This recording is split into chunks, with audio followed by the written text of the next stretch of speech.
வணக்கம். இன்றைக்கி ஜானஸ் கிச்சனில் ஒரு ஹெல்த்தியான வெஜிடபிள் குழிப்பணியாரம் செய்யலாம். நான் அதுக்காக நார்மலான தோசை மாவு தான் எடுத்திருக்கேன். ஒரு கடாயில் 2 டேபிள் ஸ்பூன் அளவுக்கு எண்ணெய் சேர்த்துருக்கேன். எண்ணெய் காஞ்சதும் அதில் கொஞ்சமாக கடுகு, உளுத்தம்பருப்பு, கொஞ்சம் சீரகம், கொஞ்சோண்டு கடலைப்பருப்பும் சேர்த்துக்கிறேன். இப்போ கடுகெல்லாம் வெடித்து இந்த கடலைப்பருப்புலாம் கொஞ்சம் செவந்து வரட்டும். இந்த நேரத்தில் இதில் கொஞ்சமாக கருவேப்பிலையும், பொடியாக நறுக்கின வெங்காயம், கொஞ்சம் பொடியாக நறுக்கின பச்சை மிளகாய், கொஞ்சமாக தக்காளி நறுக்கி போட்டிருக்கேன், கொஞ்சம் கேரட்டு பீட்ரூட்டும் பொடி பொடியாக நறுக்கி போட்டிருக்கேன், துருவின இஞ்சி கொஞ்சம் போட்டிருக்கேன். இதெல்லாம் சேர்த்து ஒரு 2-3 நிமிஷத்துக்கு லோ டு மீடியம் ஃப்ளேம்லேயே வச்சு நல்லா வதக்கிக்கலாம். இந்த மாதிரி வதக்கும் போதே அது பாதி அளவு வெந்துடும். இப்போ வதக்கியாச்சு. அதெல்லாம் எடுத்து தோசை மாவில் சேர்த்துக்கிறேன். கடைசியாக இந்த தோசை மாவு கூட பொடியாக நறுக்கின கொத்தமல்லி தழையும் சேர்த்துக்கிறேன். சேர்த்து இதெல்லாம் நல்லா கலந்து விட்டுடலாம். நம்ம தோசை மாவில் ஏற்கனவே உப்பு போட்டு தான் கரைச்சி வச்சுருப்போம். இப்போ இதெல்லாம் நல்லா கலந்து விட்டாச்சு. இப்போ குழிப்பணியாரம் ஊற்றுறதுக்கு மாவு ரெடி ஆகிடுச்சு. குழிப்பணியார கல் நல்லா காஞ்சதும் அதில் இந்த மாதிரி எண்ணெய் ஊற்றிக்கலாம். எண்ணெய் கொஞ்சம் தாராளமாக ஊற்றிக்கலாம்.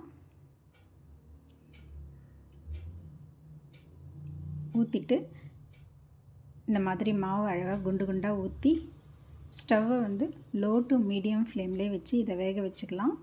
மூடி போட்டு நல்ல லோ ஃப்ளேம்லேயே வேகட்டும். அதுக்குள்ளே ஒரு சட்னி ரெடி பண்ணிடலாம். ஒரு மிக்ஸி ஜாரில் காரத்துக்கு தகுந்த மாதிரி வரமிளகா போட்டிருக்கேன். இந்த மிளகா காரம் கம்மியாக தான் இருக்கும்.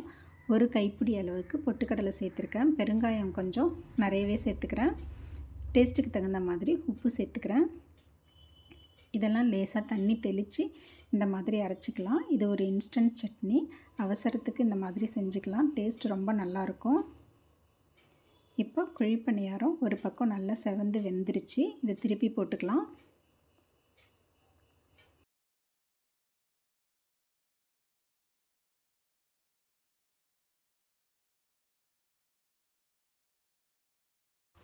இந்த மாதிரி எல்லாத்தையும் திருப்பி போட்டுட்டு மறுபடியும் ஸ்டவ்வை லோ டு மீடியம் ஃப்ளேம்லேயே வச்சு இதை மூடி போட்டு நல்லா வேக வச்சுக்கலாம்.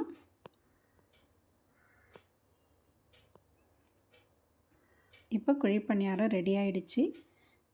நல்லா வெளியிலலாம் கிறிஸ்பியாக, உள்ளே நல்லா ஸ்பாஞ்சியாக இருக்கும் இதை சாப்பிட்றதுக்கு.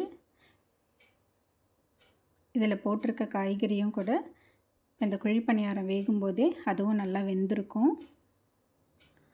ரொம்ப ஹெல்த்தியானது. குழந்தைங்களுக்கெல்லாம் செஞ்சு கொடுக்கலாம். ஸ்கூல் விட்டு வர குழந்தைங்களுக்கு ஒரு ஸ்நாக்ஸாக கூட இதெல்லாம் செஞ்சு கொடுத்துடலாம். Tea time ஸ்நாக்காக.